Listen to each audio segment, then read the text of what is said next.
The Clippers end their season and shield coach Ty Lue from the Lakers. The Rams general manager admits he tried to sweet talk Aaron Donald out of retirement come playoff time, and the Chargers add a wide receiver. Good morning. I'm James. This is your daily dose of sports and snark for the greatest sports city in the world, Los Angeles.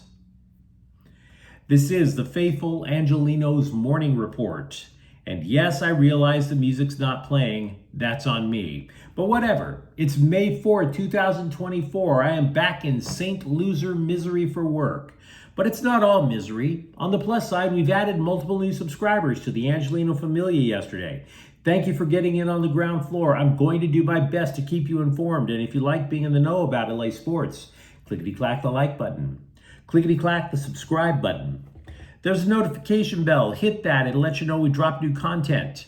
Sharing is caring. Let people know we exist. And by all means, comment. Now, before we go through the news and notes, a look at the scoreboard. It took 11 innings, but the Dodgers edged Atlanta 4-3. Andy Pages with a walk-off base hit. The Dodgers lead the West by 4.5 games. It's the largest of any team in any division in ball. Meanwhile, Dallas 114, Clippers 101. The Mavs eliminate the Clippers in 6 games. If this is Paul George's last game with the Clippers, which is a distinct possibility, I might add, he led them with just 18 points.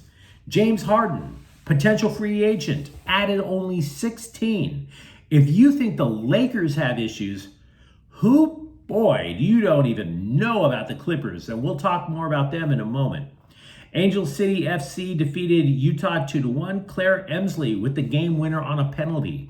Meanwhile, today, Atlanta's going to play the Dodgers again at 6. Tyler Glasnow is 5-1 with an ERA of 2.72. Bryce Elder for the Braves, he is 1-0, 1.50 ERA. LAFC is going north to play San Jose at 4:30. Dennis Bouanga is rounding into form. He has 3 goals in his last 2 games.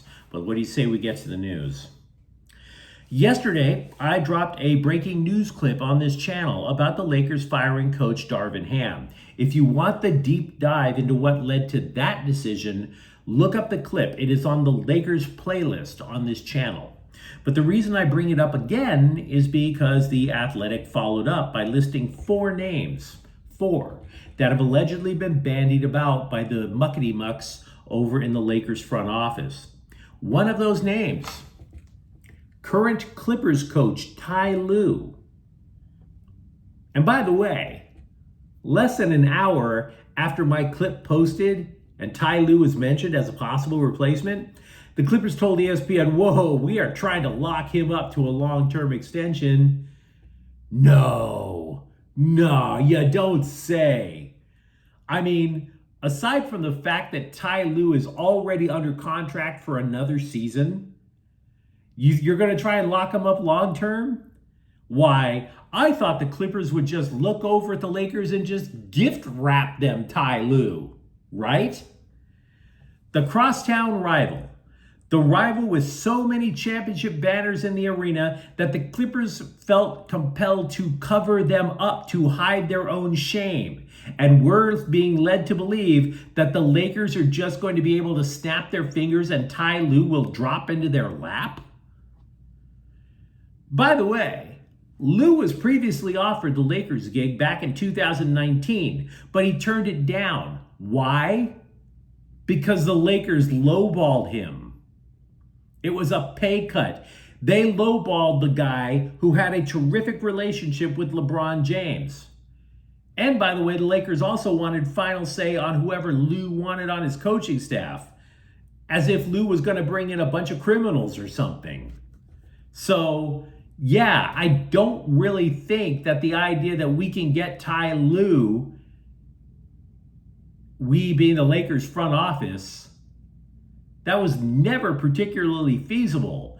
They are going to have to cut the fattest of checks to try to break him out of the Clippers organization.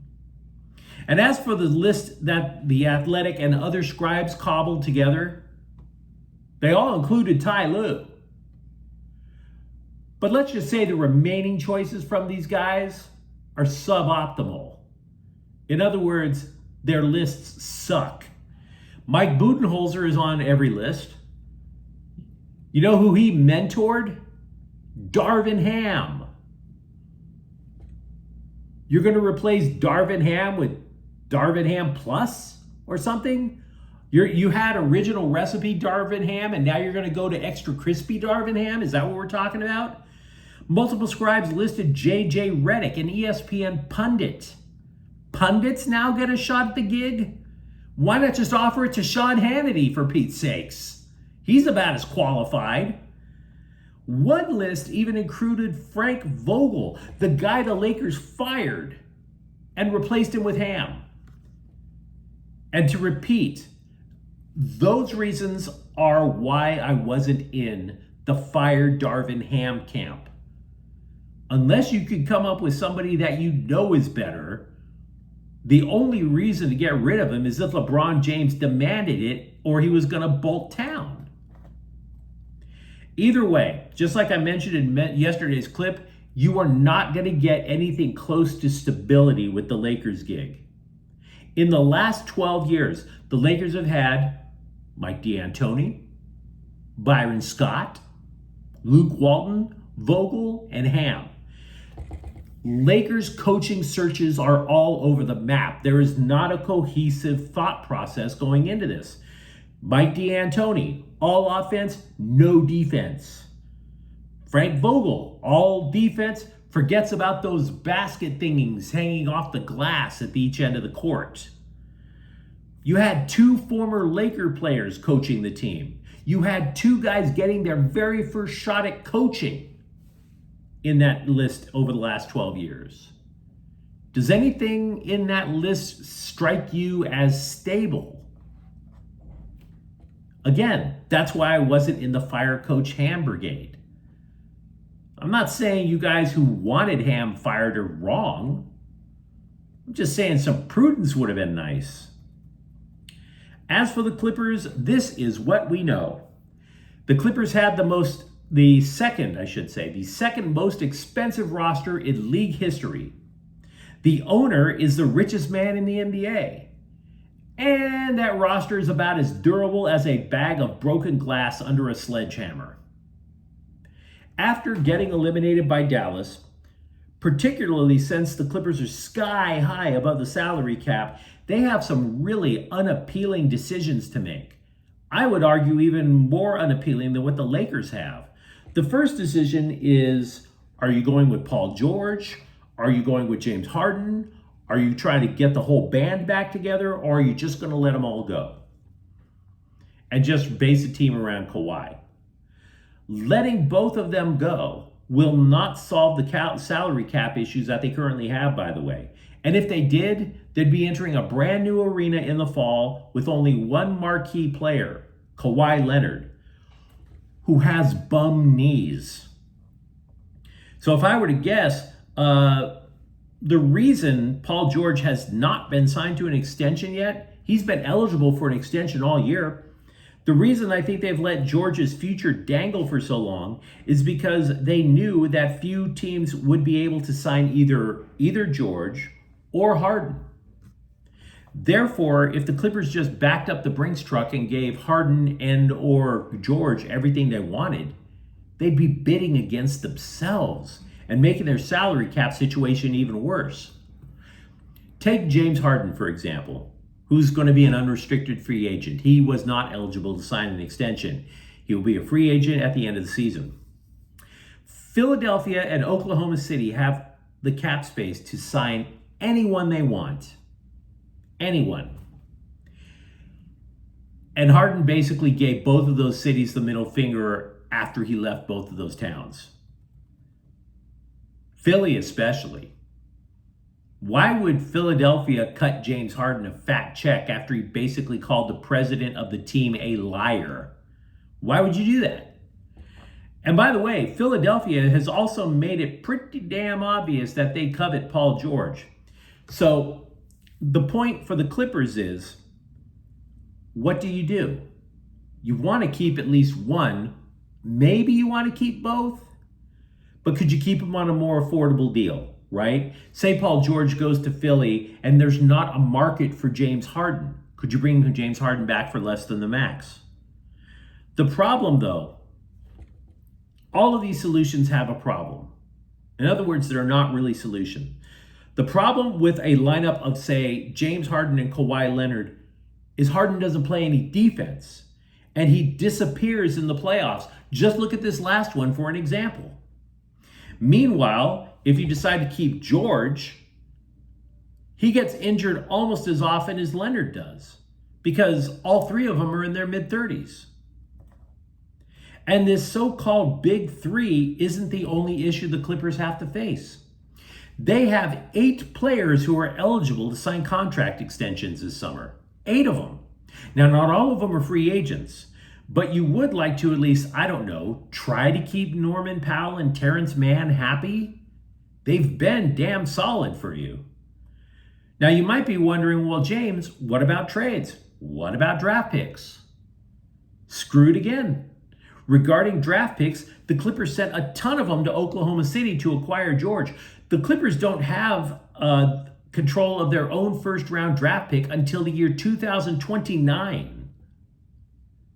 As for trades, thanks again to the salary cap issues, they can't send out cash as part of a trade. They can't take on somebody else's cash as part of a trade. Any trade the Clippers make has to 100% match in salary. In other words, if somebody makes $5 million that the Clippers are bringing in, the player the Clippers send out has to make exactly that money, thanks to the salary cap problem. And we haven't even mentioned Russell Westbrook yet. You could argue he rehabilitated his reputation with the Clippers after that debacle with the Lakers. He possibly could land a much more decent contract than what the Clippers could allow under the salary cap. If you think the Lakers have issues, they are drowned out by the drama the Clippers are about to face. And by the way, let's say they keep the big three together. What makes you think next year will be better?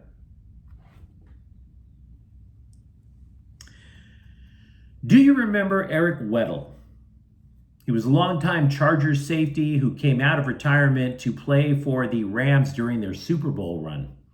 Rams general manager Les Snead said that he might do the same with Aaron Donald should the team make the playoffs. In other words, call up Donald and ask if he has 3 or 4 games left in him. Talk him out of retirement for like a really temporary run. Quote, I did mention if we happen to get to the playoffs again, maybe we'll circle back and see if the cup's not quite filled. But that's just a rumor. I doubt Aaron's going to do that. Aaron's one of those guys where he's so principled, he might feel uncomfortable with that. Not sure. We might tempt him, unquote. So if you're a Rams fan, as I am, think of it as a lottery ticket. You get one, you try not to stare at it because you really don't want to get yourself caught up into thinking it's going to be your one path to riches. The Chargers kinda, sorta added to their wide receiver core by signing DJ Clark to a 1-year deal. He played 6 seasons in the NFL. He'll help. The Chargers had nobody in the room with more than 3 years wide receiver experience. Now, his best year was back in 2019 with Jacksonville, 73 receptions, 1,008 yards, but in the last 5 years, he has played only in 54 games. So it's not a stable solution. There's also more evidence that the Chargers had a solid draft. CBS decided to pick 10 NFL rookies who could make an immediate impact. They chose 2 Chargers. One draft reviewer thought receiver Ladd McConkey was the 5th best wideout in the entire class. Now, Joe Alt was listed as the 7th most likely impactful rookie, but they also added that it's not a sure thing that he's going to play right tackle. They think the Chargers might eventually move Rashawn Slater to the right side and have Alt man Justin Herbert's blind side. Now, to be clear, the Chargers have said the immediate plan is for Alt to line up at right tackle. This is according to Sports Illustrated. But what that means, though, is what happens to Trey Pipkins? Jim Harbaugh called Pipkins, quote, one of our 5 best linemen, unquote. That suggests he might move to guard. CBSSports.com went through the transfer portal again, this time for football, to grade college programs, and they think USC's football team gets a solid B grade. Some of the names that they mentioned, we've discussed repeatedly over the course of the offseason. But keep an eye on former Oregon State safety Akili Arnold. They see Arnold as a tough tackler. He's had 151 so far in his career. And they see him as a leader as well. Down on the farm, yeehaw, that thar Dalton Rushing is off to a good start for the Dodgers AA affiliate in Tulsa, Oklahoma. CBS is forecasting him as being major league ready, though, by the end of the year. So the problem is, and it's a hell of a problem to have, if Rushing is in fact ready to join the big club by the end of the year, where the hell does he play? Will Smith signed a 10-year contract, remember? So it wouldn't be too big of a surprise if you look at it from that perspective, if you hear Dalton Rushing's name bandied about a lot at the trade deadline, because he's not going to be the catcher. So you either move Will Smith to another position so Rushing can catch, or you keep Smith at catcher and possibly use Rushing to, say, add pitching. We recognize reality here at Faithful Angelenos Sports, and here is something, or two things I should say, that you might not know about the Kings' salary situation. Might even make you mad. Pierre-Luc Dubois will be the highest paid King next year in annual dollars, according to The Athletic. He's number one. All of his 40 points. Dubois will also earn more in actual dollars next year than Connor McDavid, according to The Athletic.